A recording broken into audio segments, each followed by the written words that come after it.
Russian skull? The Greek wedding extended universe is going into some paths I just can't follow it down. Also, judging by how often my washer breaks down, I can't imagine a worse option to use as the exit/entrance to your secret spy elevator. They're electrical machines purposely built to fill with water and vibrate themselves into oblivion, and that's what you want between you and escape from a metal tomb?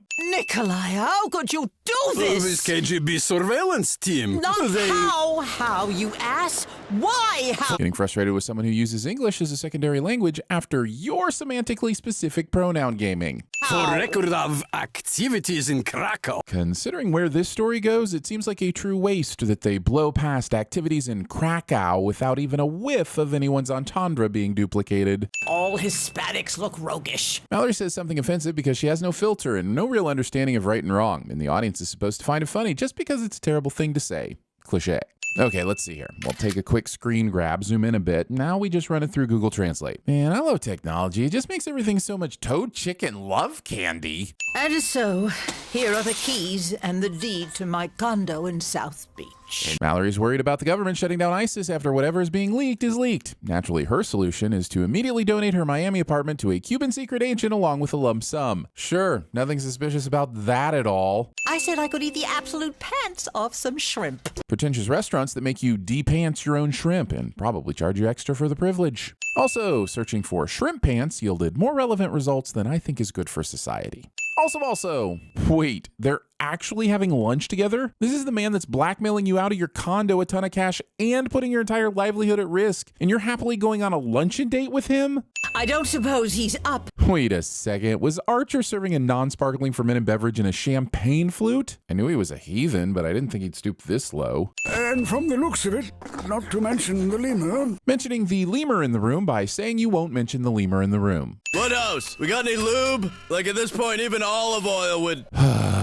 Yes, I researched this. No, it isn't a good idea. Yes, I regret my choices. No, I wouldn't change a thing. Jesus God, Sterling, schoolgirls! Those are just costumes. And I suppose that makes it better? Doesn't it? Sterling would be excellent at barely keeping himself out of jail sins. Now, I know you're familiar with the Honeypot. Seducing and blackmailing a hot female enemy agent. Describing things everyone participating in the conversation already knows so that the passive participants you shouldn't know are watching can feel included too. Sir, that stolen lemur bit one of your prostitutes right in the face. Wait, earlier Archer said, Woodhouse, I told my guests you'd pack their lunch. who packs a lunch for people you're paying for sexual shenanigans? I don't hire a plumber and then send them away with a PB&J. Wait, am I supposed to?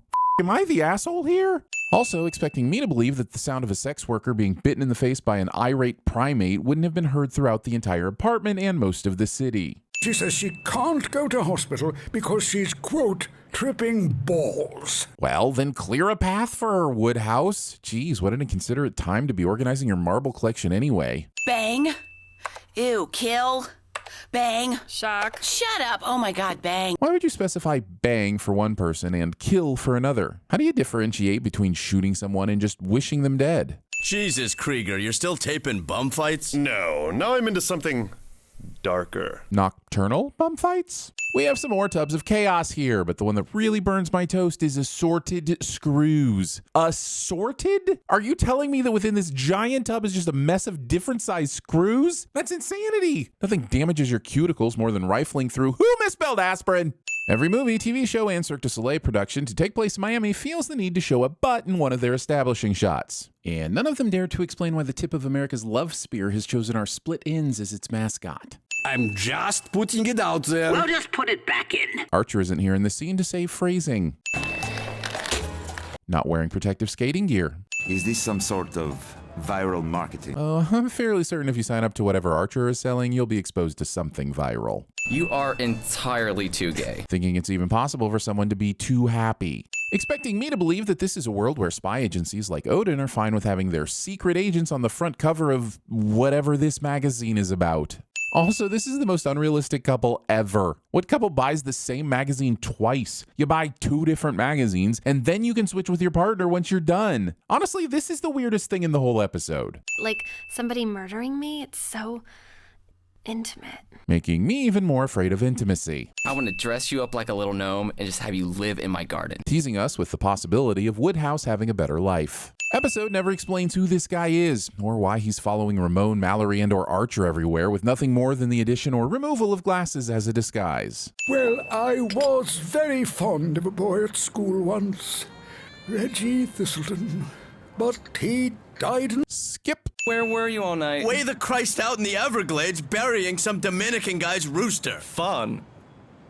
What? Oh, you mean literally. Archer returns equipped with a shovel, a dirty shirt, and a seemingly accidental homosexual euphemism. Sadly, said euphemism comes at the expense of everything we know about Archer. Is he really the type of person to spend an entire night helping a stranger bury their dead chicken? This is the most selfless thing we've ever seen Archer do. He should have poached that chicken, literally and figuratively. What the f*** is with this tape dispenser? Is it secretly a weapon? Does it shoot spikes? Is it a camouflage garrote wire? Is the adhesive on the tape some kind of fast-acting neurotoxin? Why is tape?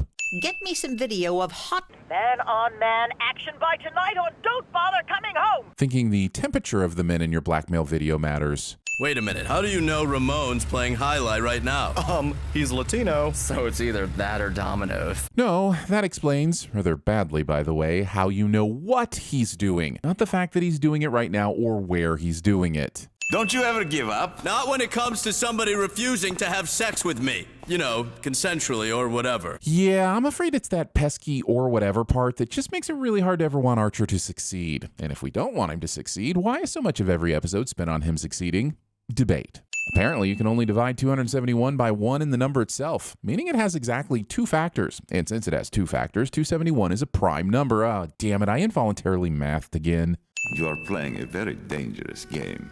Sterling Archer of ISIS. Consciously talking to your unconscious victim just so the viewer knows that you know what the viewer already knows. You know? Also, shock! He figured out that Archer is Malory's son and working for ISIS. We won't find out how Ramon figures this out, but we honestly don't need to. ISIS sucks so bad that it's incredulous that undercover missions aren't off the table entirely. Ha! You found Krieger's cameras? Thinking these big-ass cameras could be hidden in the first place. So are you two even really gay? As big old tangerines, yes. Confusing me about the size and sexual orientation of a piece of produce. Then how can you work for Castro? You know his stance on homosexuality. Equally baffling is why Castro hired these two in the first place if he's so against the existence of homosexuals. Let's outsource it to some cracked up Haitians, that's what I said! Outsourcing murder. Or just the concept of sourcing in general as it applies to people. Really anything that allows someone to refer to a person by a 3-letter acronym. Now, if I've lost you on that one, don't look it up. Just hold on to your innocence. And if you see what's on this disc, well, if you weren't gay, you will be.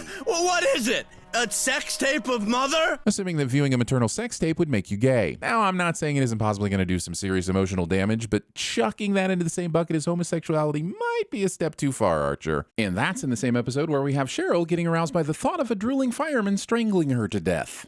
I bet you're not even a real interior decorator. Well, he's not licensed or anything. Making me so curious that I had to dive into the murky waters of bureaucratic red tape just so I could find out that no U.S. state requires a license to work as an interior decorator. Sure, there are exceptions, but I assure you they aren't interesting enough for the amount of time I spent on that. Where's Charles and Rudy? I think they must have escaped, however implausible that may seem. That does seem implausible. You can acknowledge an implausibility as much as you like, but bullshit is still bullshit.